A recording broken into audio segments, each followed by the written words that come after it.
All right, everyone, welcome back. You know how much we love a good baseball legend here, and today we're diving deep into the one and only Ted Williams, the splendid Splinter.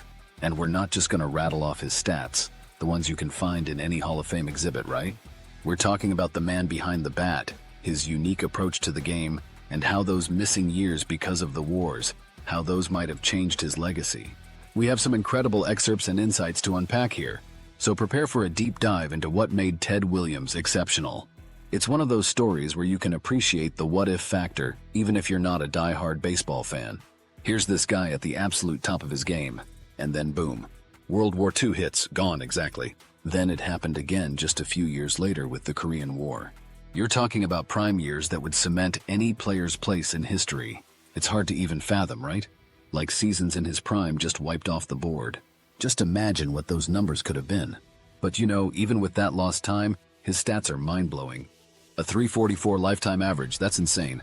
You don't see that kind of consistency in today's game. Not even close, right? And then there's 1941, a magical season. He batted .406. I know some of our listeners might not be as familiar with batting averages, but let me put it this way. 300 hitters today. That's considered phenomenal. Williams was doing that. And then some consistently .406 that hasn't been touched since. Nope. And he was the last to do. No one has done it since Ted Williams. Just think about being at Fenway, feeling that electricity in the air, and knowing Ted Williams could make history with any swing. It's unbelievable. And the thing is, he wasn't just some home run hungry slugger. He had an incredible eye and a knack for getting on base. First in the league in on-base percentage 12 times. That's unheard of. No one else even comes close. And his .482 OBP is still a record.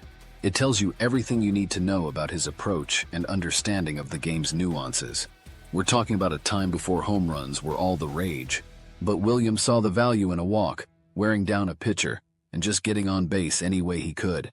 It makes you think he was playing chess while everyone else was playing checkers. And you have this quote here about his dedication to the craft of hitting. And it really struck me that he was naturally gifted. But this points to something more. Absolutely, this wasn't just talent, it was obsession. He didn't just show up and swing. He studied pitchers and analyzed every at-bat and every swing. You can imagine him poring over whatever data they had back then, which wasn't much, right?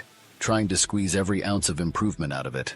Constantly refining his technique, always striving for perfection. That level of commitment is what separates the greats from the legends. It makes you wonder what he could have accomplished with today's analytics, personalized training regimens, and all that data. It's almost like a baseball thought experiment, right? But we're already talking what-ifs. We got to circle back to those missing years because of the wars, right? The elephant in the room, statistically speaking, for sure. I'm talking about 5 seasons, right? 5. Even if he just maintained his average output, we'd be looking at hundreds more hits, more home runs, and potentially even more.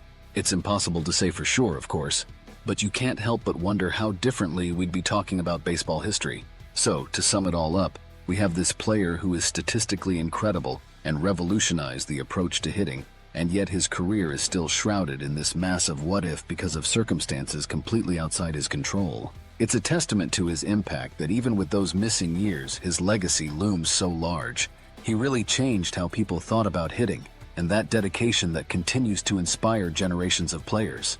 Absolutely. If you want to hear more from the man himself, his Hall of Fame induction speech from 1966 is definitely worth a lesson. You get a real sense of his personality and passion for the game. It's fantastic. It really is. But here's a final thought for everyone listening. If Ted Williams was playing today, with all the advancements in training, analytics, and everything, how much more dominant could he have been? It's a question we can only ponder. True legend. Thanks for joining us for this deep dive into Ted Williams's incredible life and career. We'll catch you for another trip into the world of sports legends next time.